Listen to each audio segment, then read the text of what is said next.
Hello student, कैसे हैं सभी। उम्मीद करता हूँ सभी ठीक होंगे।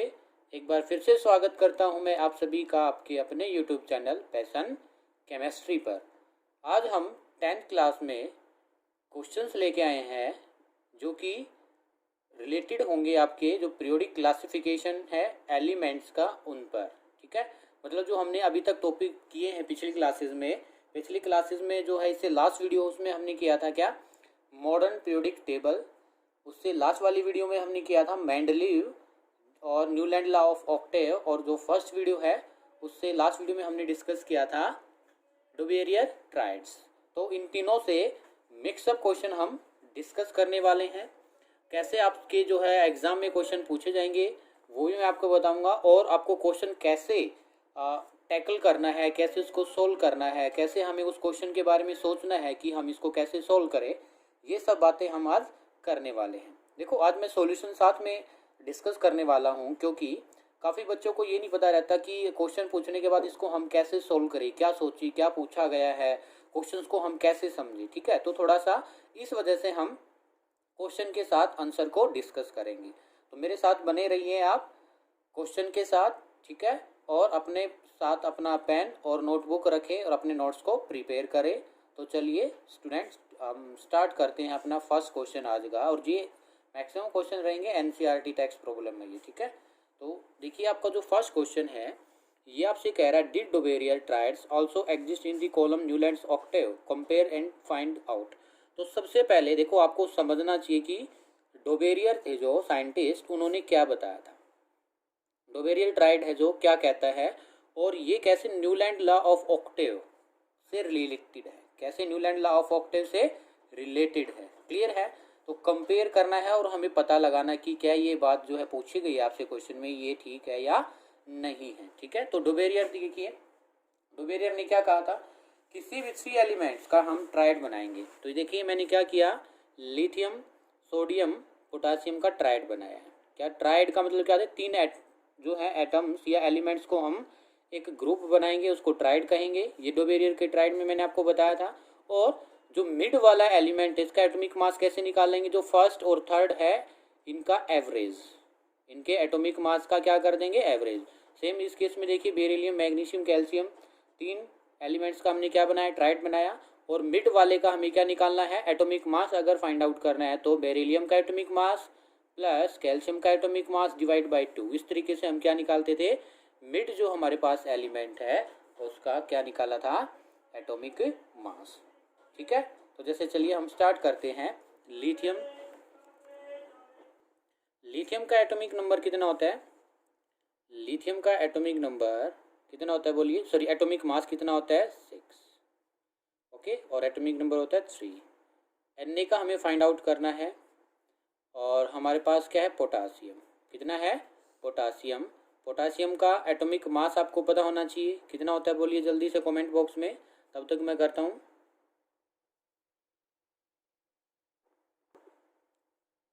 कितना आएगा बोलिए, सॉरी लिथियम का 7 मास होता है, कितना होता है, 7। और पोटासियम का होता है 39। तो क्या बताया था मैंने, atomic mass of first and plus atomic mass of A third element. तो 7 प्लस 39 डिवाइड बाई 2 कितना आएगा, 46 डिवाइड बाई 2। तो आपके पास आ गया 23।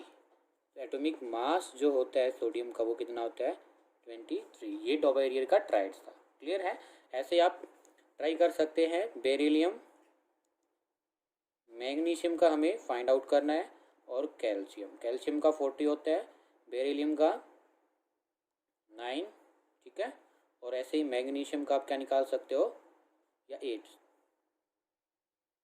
ठीक है, 8, इसका होता है 8 एटॉमिक मास। तो कितना रहेगा, 40 plus 8 divide by 2, 48 divide by 2 कितना आएगा, 24। तो atomic mass of magnesium is 24। तो ऐसे डुबेरियर ने बताया था। लेकिन डुबेरियर का तो हमें देखो पता चल गया है ये, लेकिन न्यूलैंड ने क्या कहा था, Newland law of octaves. Newland law of octaves क्या कहता है, कमेंट में बताइए जल्दी से। न्यूलैंड लॉ ऑफ ऑक्टेव्स कहता है कि जो फर्स्ट एलिमेंट है, जो फर्स्ट एलिमेंट है और जो 8 एलिमेंट है वो उन दोनों की प्रॉपर्टीज़ क्या रहेंगी, सेम। या आप ऐसे कह सकते हैं दूसरी लैंग्वेज में कि जो 8th एलिमेंट है वो अपनी प्रॉपर्टीज़ को रिपीट करता है to the first one, same to the first one. तो 8th एलिमेंट है जैसे lithium, beryllium, boron, carbon, nitrogen, oxygen, fluorine, ठीक है। फिर इसके बाद आ गया था सोडियम। उस टाइम पर जब न्यूलैंड लॉ ऑफ ऑक्टेव था, जो आपके पास नोबल गैसेज हैं उनका कोई जिक्र नहीं किया गया था। तो देखिए 8th एलिमेंट कौन सा होगा, first, second, third, fourth, fifth, six, seventh और 8th। तो मतलब लिथियम की और सोडियम की प्रॉपर्टीज़ क्या होंगी, सेम होगी। मैंने क्या कहा, जो 8th एलिमेंट है वो अपनी प्रॉपर्टीज़ को सेम रिपीट करेगा, जो कि क्या होती हैं, फर्स्ट वन की होती हैं, उन जैसी प्रॉपर्टीज़ को क्या करेगा, रिपीट करेगा। तो यही कहता है क्या, देखिए डोबेरियर का जो ट्राइड था वो also exist in the column of Newland octave. तो इसका आंसर है yes, some of the Dobereiner triads did exist in the column of Newland octave, for example जो लिथियम, सोडियम, पोटेशियम। तो देखिए मैंने प्रूफ कर दिया है, आपका जो लिथियम है और सोडियम, आपका क्या है, सोडियम है, ये डोबेरियर ट्राइड्स में भी एग्जिस्ट करते हैं और न्यूलैंड लॉ में भी एग्जिस्ट करते हैं। तो आप इस तरीके से क्वेश्चंस को सोल्व कर सकते हैं। Second question, what are the limitation of Dobereiner triads. Dobereiner triads क्या था, कुछ ही एलिमेंट्स के लिए वैलिड था, कुछ ही एलिमेंट्स के लिए वैलिड था, सभी के लिए वैलिड नहीं था। Dobereiner was in position to identify 3 triads. ये 3 पोजीशंस को क्या करता था, आइडेंटिफाई कर रहा था। It could not apply to all elements known at that time, मतलब उस टाइम पर जितने भी एलिमेंट थे वो सभी के लिए वैलिड नहीं था, ठीक है। देखो इस डोबेरियर ने ये कहा था, जो हम एटॉमिक मास निकालते हैं मिड वाले एलिमेंट का, कैसे, by the average atomic mass of first and third. तो क्या था, जो ये एटॉमिक मास आपके पास निकल के आ रहा था, ये एग्जैक्ट कुछ एलिमेंट के लिए आ रहा था, लेकिन कुछ के लिए अप्रोक्स वैल्यू आ रही थी, एग्जैक्ट नहीं आ रहा था। तो ये इसकी सबसे बड़ी लिमिटेशन थी। तो ये लिमिटेशन से कह रहा है। What were the limitation of Newland law of octave. इसकी लिमिटेशन मैं आपको बता दे रहा हूँ। इसकी जो लिमिटेशन थी न्यूलैंड लॉ ऑफ ऑक्टेव की, सबसे बड़ी लिमिटेशन इसकी ये थी कि ये सिर्फ जो आपकी 20 एटॉमिक नंबर है, कितने, 20 एटॉमिक नंबर है, उन्हीं तक क्या था, वैलिड था। क्लियर है, 20 एटॉमिक नंबर कहाँ तक, कैल्शियम तक ही Newland law of octave valid था। न्यूलैंड लॉ ऑफ ऑक्टेव अभी मैंने पीछे रिपीट किया था, क्या था Newland law of octave. Newland law of octave कहता है कि जो 8th एलिमेंट है उसकी प्रॉपर्टीज फर्स्ट वन जैसी होगी, ठीक है। इसके बाद सबसे इंपॉर्टेंट क्वेश्चन, फोर्थ, बहुत ज़्यादा इंपॉर्टेंट क्वेश्चन है। इसको समझने के लिए मैं कुछ बेसिक बात बताऊंगा, उसके बाद हम इस क्वेश्चन को सॉल्व करेंगे, ठीक है। तो ये कहता है कि मेंडली पीरियोडिक टेबल से क्वेश्चन है आपका, कौन सी से, मेंडली पीरियोडिक टेबल से क्वेश्चन है। और मेंडली पीरियोडिक टेबल क्या कहता है, आपसे क्या पूछ रहा है इसमें, use Mendeleev periodic table to predict the formula for the oxide of the element potassium, carbon, aluminium, silicon और Ba, ठीक है, बेरिलियम। इनसे कह रहा है कि आप इनका ऑक्साइड वाला फॉर्मूला बताइए। कौन से वाला फॉर्मूला, ऑक्साइड। तो सबसे पहले मेरे को एक बार आपको जस्टिफाई कर दूं, मेंडली पीरियोडिक टेबल क्या कहता है। मेंडली पीरियोडिक टेबल के अकॉर्डिंग कितने ग्रुप थे, मेंडली पीरियोडिक टेबल के अकॉर्डिंग कितने ग्रुप थे, जल्दी से बताइए। देयर आर टोटल 6 ग्रुप, और 6 कैसे डिवाइड थे, ए बी ऐसे करके 6 ग्रुप थे। और 0 पीरियड कहा था नोबल गैस को। क्लियर है, 0 पीरियड किसको कहा था, नोबल गैस को। फिर से रिपीट कर रहा हूँ, रोमन लेटर में मेंडलीव ने तो अपने पीरियोडिक टेबल को एक्सप्लेन किया, तो उस टाइम उन्होंने पीरियोडिक टेबल को 6 ग्रुप में डिवाइड किया, और 6 ग्रुप में डिवाइड करके उनको कहा कि इसमें जो मेंडली पीरियोडिक टेबल है उसमें टोटल 6 ग्रुप होते हैं, और वो 6 ग्रुप जैसे हैं, जैसे रोमन लेटर में ये 4 है, तो 4 को कैसे डिवाइड किया इन्होंने, ए और बी।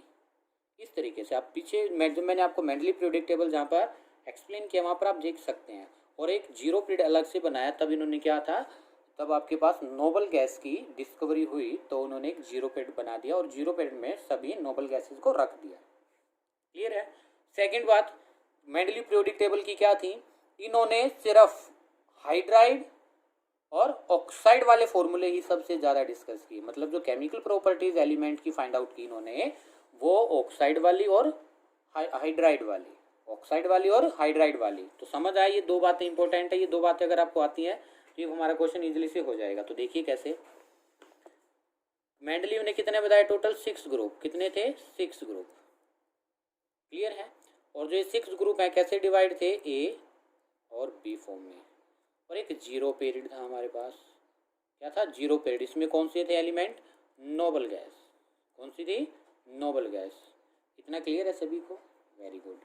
तो इतना क्लियर है तो ये कहता था जो आपके पास मेंडली पीरियोडिक टेबल है, इसने कहा जो ऑक्साइड और हाइड्राइड वाली प्रॉपर्टीज है केमिकल की, उन्हीं को ज़्यादा डिस्कस किया। मतलब ऑक्साइड यानी कि जो ऑक्सीजन से बॉन्ड बनाएंगे एलिमेंट, और हाइड्राइड जो हाइड्रोजन से बनाएंगे। इसके लिए सिर्फ आपको एक बात पता होनी चाहिए बेटा, जो ऑक्सीजन की वैलेंसी है वो कितनी होती है? 2। कितनी वैलेंसी होती है? 2। और जो हाइड्रोजन की वैलेंसी है वो कितनी होती है? 1। कितनी वैलेंसी होती है? 1। तो इसका मतलब क्या है? ऑक्सीजन 2 बॉन्ड बनाने की कैपेसिटी रखता है और जो हाइड्रोजन है वो 1 बॉन्ड बनाने की कैपेसिटी रखता है। आपको ये बात बहुत अच्छे से पता होनी चाहिए। क्लियर है?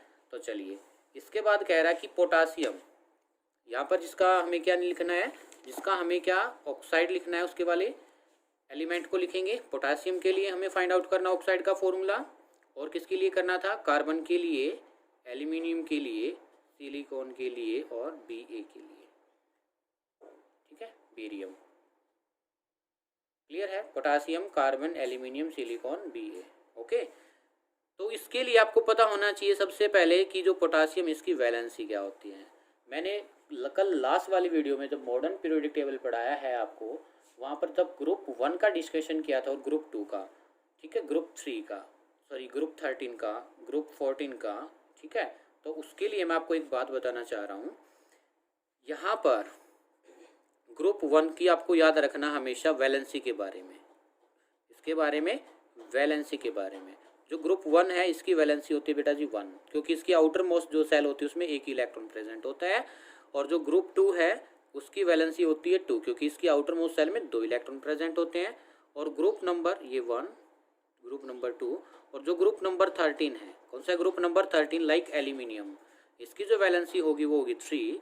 और ग्रुप नंबर जो 14 है, कार्बन, सिलिकॉन, इसकी वैलेंसी होगी 4। क्लियर है? ग्रुप 1 की वैलेंसी जिसमें हमारे पास आते हैं लिथियम, सोडियम, पोटासियम, इनकी वैलेंसी होगी 1। और जो ग्रुप नंबर 2 जिसमें आता है बेरियम, मैग्नीशियम, कैल्शियम, इनकी वैलेंसी होगी 2। ग्रुप नंबर 13 में कौन कौन से एलिमेंट आते हैं? बोरोन एंड एल्यूमिनियम, ठीक है, गैलियम, इनकी वैलेंसी होगी 3। और ग्रुप नंबर 14 जिसमें आते हैं कार्बन और कौन आएगा? सिलिकॉन, ठीक है, इनकी वैलेंसी कितनी होगी? 4। अगर आपको ये बात पता है और आपको ये ऑक्सीजन वाली बात पता है तो आपका क्वेश्चन इजीली से हो जाएगा। तो चलो सबसे पहले पोटासियम के लिए डिस्कस करते हैं। पोटासियम कितने बॉन्ड बनाता है बेटा? बोलिए। 1। कितने बॉन्ड बनाता है? 1। और ऑक्सीजन कितने बॉन्ड बनाता है? 2। क्रॉस मल्टीप्लाई करो, आपने सीखा था वैलेंसी को क्रॉस मल्टीप्लाई करोगे तो क्या आएगा? K2O। क्या आएगा? K2O। क्रॉस मल्टीप्लाई करनी वैलेंसी को, ठीक है। क्रॉस मल्टीप्लीकेशन रूल 9 क्लास में आपने सीखा था, क्या करते हो? क्रॉस मल्टीप्लीकेशन करते हो, ठीक है। कार्बन की वैलेंसी कितनी है बेटा जी? 4। ऑक्सीजन की वैलेंसी कितनी है? 2। क्रॉस मल्टीप्लाई तो क्या आएगा बोलो? इसको इसके साथ मल्टीप्लाई करोगे तो क्या आएगा? C2O4। और सिंपल फॉर्म में कैसे लिख सकते हो इसको? कैंसिल आउट करके, तो CO2। तो ये क्या हो जाएगा? CO2 फॉर्मूला बन जाएगा किसका? कार्बन के ऑक्साइड का। एल्यूमिनियम की वैलेंसी कितनी है? 3। ऑक्सीजन की वैलेंसी कितनी है? 2। क्रॉस मल्टीप्लाई तो क्या आएगा बोलो? Al2O3। जो आपका सिंपल हो जा रहा है उसको सिंपल कर दो, वरना क्या है? क्रॉस मल्टीप्लाई कर दो, ठीक है। सिलिकॉन की वैलेंसी कितनी बोलो? 4। Si4। ऑक्सीजन की वैलेंसी कितनी? 2। क्रॉस मल्टीप्लीकेशन करो, Si2O4। ऑक्सीजन इस जो 4 है इसके साथ चला जाएगा, 2 इसके साथ आ जाएगा, तो क्रॉस मल्टीप्लीकेशन में ऐसे हो जाएगा। तो बोले इसको सोल्व करके क्या आया? SiO2। Ba, इसकी वैलेंसी कितनी है? Ba की वैलेंसी है सेकेंड ग्रुप से 2। और ऑक्सीजन की वैलेंसी कितनी? 2। क्रॉस मल्टीप्लाई करो, क्रॉस मल्टीप्लिकेशन में क्या आया? Ba2O2। कैसे लिख सकते हो इसको सिंपल फॉर्म में? BaO। तो ये सभी के क्या बन जाएंगे? ऑक्साइड वाले फॉर्मूले। क्या बन जाएंगे? सभी के ऑक्साइड वाले फॉर्मूले। क्लियर है? तो देखो सभी के साथ ऐसे ही लिखा गया है। सबसे पहले देखो पोटासियम की वैलेंसी बताई गई है 1, कार्बन की वैलेंसी 4, एल्यूमिनियम की वैलेंसी 3, सिलिकॉन की वैलेंसी 4 और बेरियम की वैलेंसी कितनी है 2। बेरियम की वैलेंसी कितनी है 2। सभी को आपको पता होना चाहिए जो ऑक्साइड कितने बॉन्ड बनाता है 2, सॉरी ऑक्सीजन कितने बॉन्ड बनाता है 2, हाइड्रोजन कितने बनाता है 1। तो सभी को क्रॉस मल्टीप्लाई करके फॉर्मूला आप फाइंड आउट कर सकते हो। नेक्स्ट है बिसाइड गैलियम। गैलियम के पीछे which two other element have since been discovered that fill the gap left by Mendeleev in creating the his periodic table. ये आपसे कह रहा है जो गैलियम है इसके बाद कौन से एलिमेंट डिस्कवर हुए थे और उनके लिए जो मेंडलीव है उसने क्या नाम रखा था। तो सबसे इम्पोर्टेंट बात मैंने आपको क्या बताई थी कि मेंडलीव जी ने जब उस टाइम पर 63 एलिमेंट नोन थे और जो एलिमेंट नोन नहीं थे उनके लिए क्या किया था, वैकेंट स्पेस छोड़ दिया था। और जो आगे डिस्कवर होने वाले एलिमेंट थे उनके लिए एक वर्ड यूज किया था जिसको हम कह रहे थे ईका। 2 एलिमेंट थे, बहुत इंपॉर्टेंट क्वेश्चन है, काफ़ी बार आपके एग्जाम में पूछा गया है। ठीक है, 2 elements are scandium and germanium. क्या थे, स्कैडियम एंड जर्मेनियम। और in their gap the element with name eka boron and eka silicon were placed. तो मैंने बोला था ईका बोरोन वाली फैमिली से कौन करता है, बोरोन वाली से स्कैडियम, बोरोन को सैकेडियम मतलब सॉरी सैकेडियम को बोरोन वाली फैमिली में रखा गया था तो इसी वजह से इसको क्या बोला गया, ईका बोरोन। और जो जर्मेनियम है इसको सिलिकॉन वाले में रखा गया तो ईका सिलिकॉन इनका नाम रखा गया। तो सिर्फ एक ही था आपका ईका, ईका वर्ड आपको ये पता होना चाहिए। ईका, ईका का मतलब नेक्स्ट आने वाला। ठीक है, one, next one. Okay, what was the criteria used by Mendeleev in creating his periodic table. क्या क्राइटेरिया था बताओ, बोलो क्राइटेरिया क्या था। मेंडलीव ने जो एलिमेंट को अरेंजमेंट किया था वो किसके अकॉर्डिंग किया था, atomic mass. Mendeleev used atomic masses of the element as the criteria of their creating his periodic table. ठीक है, उसने क्या कहा था कि तब हम एलिमेंट्स को, मेंडलीव जी ने कहा था तब हम एलिमेंट्स को उनकी increasing order of their atomic mass के अकॉर्डिंग अरेंज करते हैं तो कुछ अपने आप। उसने जब मैंने बोला था ना कि मेंडलीव जी ने सभी एलिमेंट 63 नॉन थे उनके केमिकल प्रॉपर्टीज़ को उनकी कार्ड पर रखा और फिर एक बोर्ड पर क्या कर दिया था, उनको लगा दिया था। ऑटोमेटिकली सभी एलिमेंट उनके एटॉमिक मास के अकॉर्डिंग अरेंज हो गए थे। तो एटॉमिक मास का उन्होंने क्या लिया था, एक आइडिया लिया था, एक क्राइटेरिया लिया था। ठीक है, what do you think that the noble gases should be placed in A separate group. ये कहता है कि नोबल गैसेज जो हैं उनको क्या जरूरत है कि हम एक अलग ग्रुप में रखते हैं। तो बोलिए, तो आपको पता है नोबल गैसेज एक तो क्या है, स्टेबल इलेक्ट्रॉनिक कॉन्फ़िगरेशन रखती हैं। कैसी कॉन्फ़िगरेशन रखती हैं, स्टेबल इलेक्ट्रॉनिक कॉन्फ़िगरेशन। और वो अनरिएक्टिव भी होती हैं। कैसी होती हैं, अनरिएक्टिव होती हैं एक तो, और एक कैसी रखती हैं, स्टेबल इलेक्ट्रॉनिक कॉन्फ़िगरेशन रखती है। ये दो आइडिया आपके लिए काफ़ी है कि उनको हम एक अलग ग्रुप में रखें। ठीक है, in Mendeleev periodic table the element have been arrange in different group on the basis of their valency. Valency का मतलब बॉन्ड बनाने की कैपेसिटी के अकॉर्डिंग रखते हैं। फॉर एग्जाम्पल जो ग्रुप 1 है, A and B have valency equal to 1। Same is the case with element placed in other group since the noble gases helium, neon, argon, krypton, xenon, radon have zero valency. मतलब zero valency का मतलब ये bond ही नहीं बनाएंगे। Bond नहीं बनाएंगे तो ये क्या कहलाएंगे, अनरिएक्टिव। क्या कहलाएंगे, अनरिएक्टिव। तो यही आइडिया था कि इनको हम क्या करें, एक सेपरेट ग्रुप में रख दे, जिसको क्या कहा था मेंडलीव जी ने, जीरो पीरियड। क्या कहा था, जीरो पीरियड कहा था। ठीक है, तो ये एक आइडिया है आपके पास। तो ये क्या करते हैं, एक तो स्टेबल कॉन्फ़िगरेशन रखते हैं, एक रीज़न ये लिखोगे आप इसके लिए, और सेकंड रीज़न ये जीरो वैलेंसी रखते हैं। और जीरो वैलेंसी रखने की वजह से ये कैसे होते हैं, अनरिएक्टिव होते हैं। क्लियर है। How could the modern periodic table remove various anomalies of Mendeleev periodic table. तो मेंडलीव पीरियोडिक टेबल की लिमिटेशंस क्या थी, जल्दी से कमेंट बॉक्स में मेरे को बताइएगा।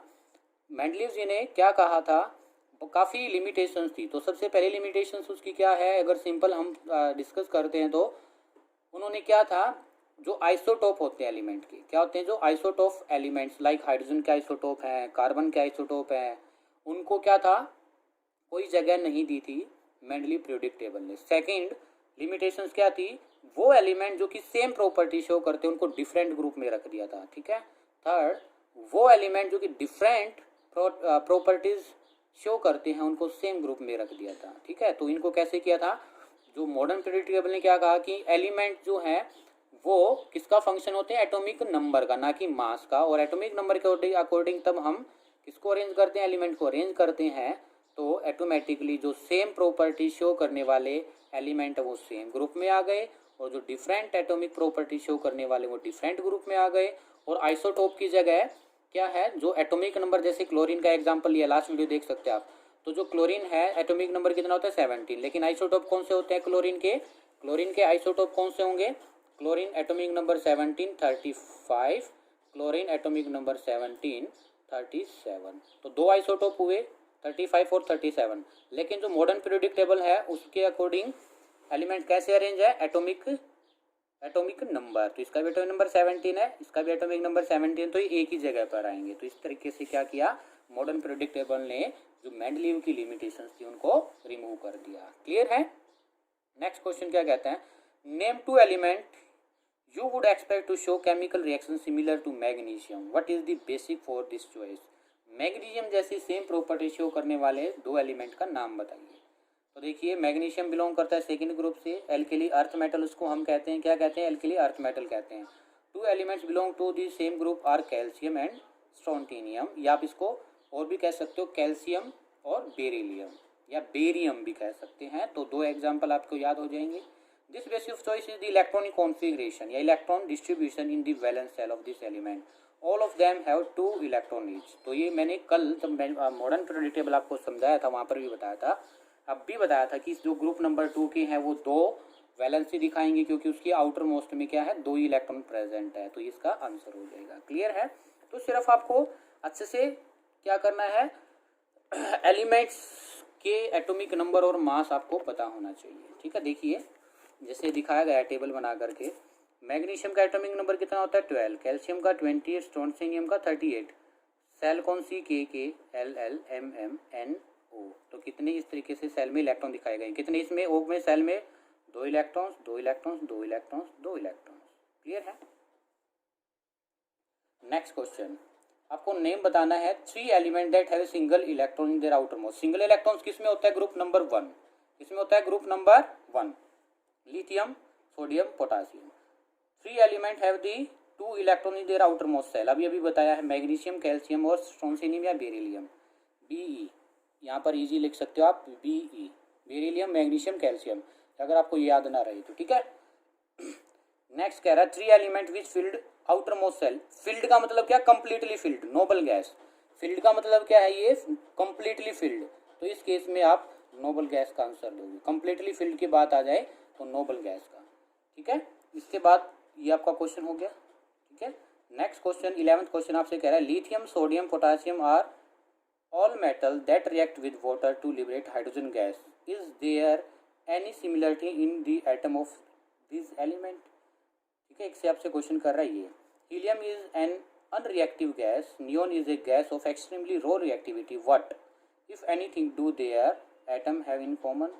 ठीक है। आपसे दो क्वेश्चन ये कर रहा है। तो सबसे पहले लिथियम सोडियम पोटासियम के बारे में जो क्वेश्चन कर रहा है उसमें कर रहा है ये, the atom of all this element है 1 electron is in their valence shell. 1 electrons होता है 1 1 1। ठीक है। कितने इलेक्ट्रॉन्स है, 1 इलेक्ट्रॉन्स है। That is why this element are placed in group 1, किसी वजह से रखे गए हैं ये, इनकी आउटर मोस्ट में एक ही इलेक्ट्रॉन है। देखो इसका भी सेम आंसर था, और ये जो है आपका फर्स्ट पार्ट था इसका भी सेम आंसर है। मतलब आपके जो एनसीईआरटी वाले क्वेश्चन वो थोड़ा सा घुमा फिरा के पूछे गए हैं, आंसर सेम है। तो थोड़ा सा इस बात पर आप फोकस करेंगे। ठीक है।